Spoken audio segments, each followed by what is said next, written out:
अस्सलाम वालेकुम। Welcome to Info Ustad YouTube channel. Lecturer computer science test preparation के हवाले से आज क्लास नंबर 4 है। आज की क्लास में हम बेसिक्स ऑफ इंफॉर्मेशन टेक्नोलॉजी के 40 MCQs को डिस्कस करेंगे। इससे प्रीवियस वीडियो में हमने 40 MCQs को जो कि web, email, internet and programming language से रिलेटेड थे उनको डिस्कस किया था। और जो पहली 2 क्लासें हैं उसमें हमने एक पेपर सॉल्व किया था जो कि PPSC लेक्चर कंप्यूटर साइंस की पोस्ट के लिए 2020 में हायर एजुकेशन डिपार्टमेंट के लिए कंडक्ट किया गया था। अगर आपने पहले 3 क्लासेस वॉच नहीं की तो वीडियोस आपको चैनल पर मिल जाएंगी, लिंक आपको इस वीडियो की डिस्क्रिप्शन में मिल जाएंगे, उनको भी लाजमी से वॉच कर लीजिएगा। तो आज की वीडियो को आगे बढ़ाते हैं, लेकिन उससे पहले फ्रेंड्स, अगर आप चैनल पर पहली दफ़ा आए हैं और ऐसी मज़ीद वीडियोस से बाखबर रहना चाहते हैं तो आप चैनल को सब्सक्राइब करने के साथ साथ बेल वाले आइकन पर क्लिक लाजमी कीजिएगा ताकि नेक्स्ट जो भी वीडियो अपलोड हो उसकी नोटिफिकेशन आप तक पहुंचती रहे। वीडियो को लाइक और शेयर लाजमी कीजिएगा। सो विदाउट फर्दर डिले बढ़ते हैं आज की वीडियो की जाने पर। इन MCQs को देख लेते हैं। अगेन आपको रिमाइंड करवाता चलूँ कि ये KPPSC लेक्चरर कंप्यूटर साइंस का जो टेस्ट होगा इसमें 45 MCQs होंगे और 60 मिनट का टाइम होगा। और जितने भी MCQs होंगे वो सब्जेक्ट रिलेटेड होंगे। ठीक है, तो लेट्स स्टार्ट। पहला सवाल है बेसिक्स ऑफ इंफॉर्मेशन टेक्नोलॉजी से रिलेटेड है। The name for the screen clarity is. Screen clarity को हम रेजोल्यूशन के नाम से जानते हैं। और रेजोल्यूशन क्या होती है? ये पिक्सल्स का कॉम्बिनेशन होता है। जितनी नंबर ऑफ पिक्सल्स ज़्यादा होंगी उतनी रेजोल्यूशन हमारी अच्छी होगी। स्क्रीन की क्लैरिटी और जो इमेज, जो ग्राफिक्स होंगी वो बेहतरीन रिजल्ट के साथ हमें दिखाई देंगी। नेक्स्ट क्वेश्चन है question number 2। Collection of raw facts and figure is called data. Raw facts and figure जो होती हैं वो डाटा कहलाती हैं। और जब इनको प्रोसेस कर दिया जाता है इस डाटा को तो दैन वो प्रोसेसिंग के बाद इंफॉर्मेशन बन जाती हैं। राइट, 3 की जाने बढ़ते हैं। Data processing is also called data computing. Data processing को डाटा कंप्यूटिंग भी कहा जाता है। Option A is the right option. Question number 4 is an example of package software. And package software जो है ऑप्शन डी इसमें करेक्ट होगा। ये तमाम पैकेज सॉफ्टवेयर की कैटेगरी में आते हैं। Package software is a search software जिसमें कलेक्शन ऑफ प्रोग्राम्स होते हैं और वो सिमिलर फंक्शन यानी सेम फंक्शंस के लिए इस्तेमाल किए जाते हैं। राइट, सो नेक्स्ट क्वेश्चन की जाने बढ़ते हैं। क्वेश्चन नंबर 4, इसके बारे में थोड़ा सा आप मज़ीद भी पढ़ लीजिएगा, सॉफ्टवेयर की जो कैटेगरीज हैं और ये पैकेज सॉफ्टवेयर के बारे में पर्टिकुलरली आप देख लीजिएगा। थोड़ा सा डाउट है मुझे इसमें इनके ऑप्शन में, क्योंकि ये MS Word, MS Access and PowerPoint ये तमाम MS ऑफिस के अंदर आते हैं। एंड MS ऑफिस सूट इसका ऑप्शन होना चाहिए था यहाँ पर एज अ पैकेज सॉफ्टवेयर की कैटेगरी में। बहरहाल आप थोड़ा सा इसके बारे में पढ़ लीजिएगा। Question number 5 is not an application software. Windows NT, ठीक है, Windows NT is an operating system not application software. Right, तो हमारे पास सॉफ्टवेयर की 2 कैटेगरीज होती हैं मेनली। एक सिस्टम सॉफ्टवेयर होते हैं और दूसरे एप्लीकेशन सॉफ्टवेयर होते हैं। सिस्टम सॉफ्टवेयर तो जो जैसा कि नाम से ज़ाहिर है कि सिस्टम को चलाने के लिए इन सॉफ्टवेयर की ज़रूरत पड़ती है और इनके बगैर सिस्टम हमारा ऑपरेट नहीं होता। फॉर एग्जांपल विंडोज़ अब की अगर हम बात करें ऑपरेटिंग सिस्टम की, और जब तक हम विंडो इंस्टॉल नहीं करेंगे तो हम हार्डवेयर यानी जो हमारा कंप्यूटर सिस्टम है उससे काम नहीं ले सकते हैं। या जिस तरह डिवाइस ड्राइवर्स हो गए कि अगर हमारे पास कोई भी डिवाइस हम फंक्शन करना चाहते हैं, उससे काम लेना चाहते हैं, तो उसके लिए पर्टिकुलरली स्पेसिफिक वो ड्राइवर इंस्टॉल करना ज़रूरी हैं जिनमें उन ड्राइवर्स के बारे में इंस्ट्रक्शंस होती हैं कि कैसे इन्होंने चलना है। राइट, तो इसी तरह से एप्लीकेशन सॉफ्टवेयर हमारे पास वो सॉफ्टवेयर होते हैं जो कि हम जो एंड यूज़र है उसकी हेल्प के लिए इंस्टॉल किए जाते हैं। ठीक है, और जो कि हमारे जो काम है उसको फर्दर आसान बना देते हैं। और जो ऑप्शन ए है ये करेक्ट है, ये एक विंडो ऑपरेटिंग सिस्टम है जो कि सिस्टम कैटेगरी सिस्टम सॉफ्टवेयर की कैटेगरी में आता है। नेक्स्ट है 6, an inkjet printer is an example of inkjet printer. ये नॉन इम्पैक्ट प्रिंटर है।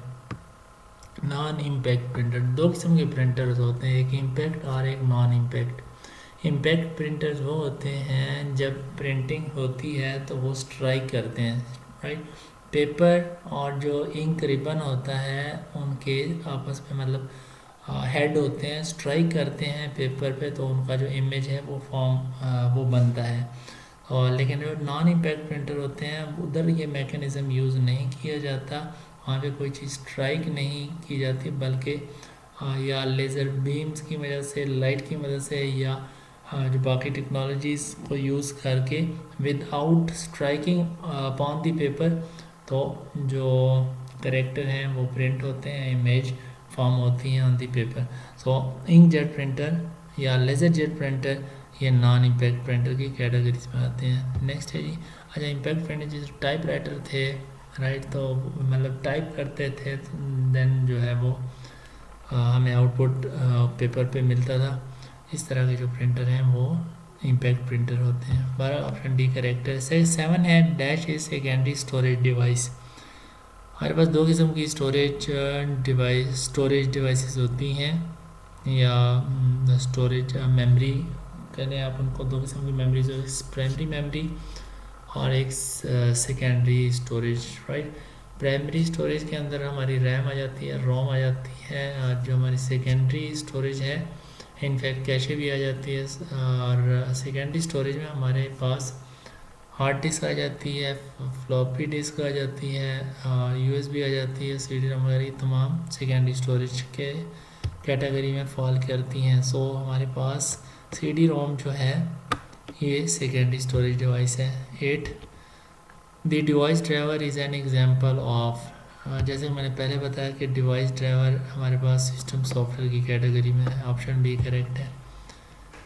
9, dash is an input device. बहुत इजी है, इनपुट डिवाइस हमारे पास कीबोर्ड भी इनपुट डिवाइस है, टच पैड भी इनपुट डिवाइस है, माइक्रोफोन भी इनपुट डिवाइस है, ऑप्शन डी करेक्ट है।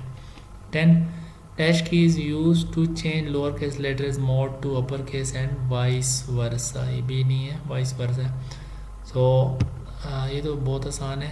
हमारे पास जो कैप्स लॉक की होती है कीबोर्ड पे, जब इसको हम प्रेस करते हैं तो वो जो कंट्रोल है वो टॉगल कर जाता है। अगर आप स्मॉल में ABC लिख रहे हैं, लोअर केस लेटर्स हैं तो वो अपर केस लेटर्स आपके लिखे जाएंगे। अगेन प्रेस करते हैं कैप्स लॉक को तो वो लोअर में अगेन उसको कंट्रोल ले आता है। तो 11 है is not a hardware component. Hardware component कौन सा नहीं है? इनपुट डिवाइस ये भी हार्डवेयर कंपोनेंट, यानी पेरिफेरल डिवाइसेस आ जाती हैं इसके अंदर। आउटपुट डिवाइस ये भी हार्डवेयर कंपोनेंट है। प्रोसेसर CPU जो चिप होती है वो भी एक हार्डवेयर कंपोनेंट है। सो हमारे पास ऑपरेटिंग सिस्टम ये एक प्रोग्राम होता है, ठीक है, एक सॉफ्टवेयर है। सो ये हार्डवेयर कंपोनेंट नहीं है। 12, another name of main memory is primary memory। Option B correct है, प्राइमरी स्टोरेज है primary memory. 13, a program or a set of programs that is specially designed to control the computer system is called system software। Option A correct है। 14, a key is used to cancel the current operation। escape की, ठीक है, हमें कोई operation cancel करना होता है, हमें लेट्स से मैं इस विंडो को क्लोज़ करना चाहता हूँ फॉर परमानेंटली क्लोज नहीं, सिर्फ मैं चाहता हूँ कि यहाँ से हट जाए, तो मतलब जो प्रेजेंटेशन चल रही है वो क्लोज हो जाए, तो मैं एस्केप प्रेस करूँगा, जो कि आपको कीबोर्ड के लेफ़्ट टॉप साइड पे मिल जाता है बटन। इसको प्रेस करूँगा तो ये करंट ऑपरेशन हमारा कैंसिल हो जाएगा।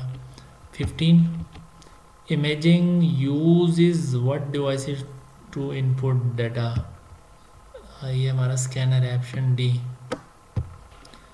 16, the barcode is called universal product code, option A correct है।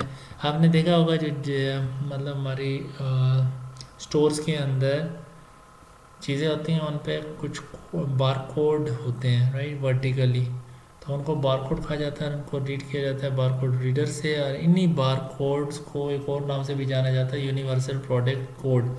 इसके अंदर उस आइटम के रिलेटेड इंफॉर्मेशन होती है, इसकी प्राइस क्या है, इसका नाम क्या है, कौन सी कैटेगरी है इसकी, तो ये तमाम इंफॉर्मेशन उस बारकोड के अंदर होती हैं। और जो उस बारकोड को जिस डिवाइस की मदद से रीड किया जाता है उसको बारकोड रीडर कहा जाता है, और इसको यूनिवर्सल प्रोडक्ट कोड कहा जाता है। ऑप्शन ए करेक्ट है। नेक्स्ट है जी 17, dash device is use to check and process the test marks of student.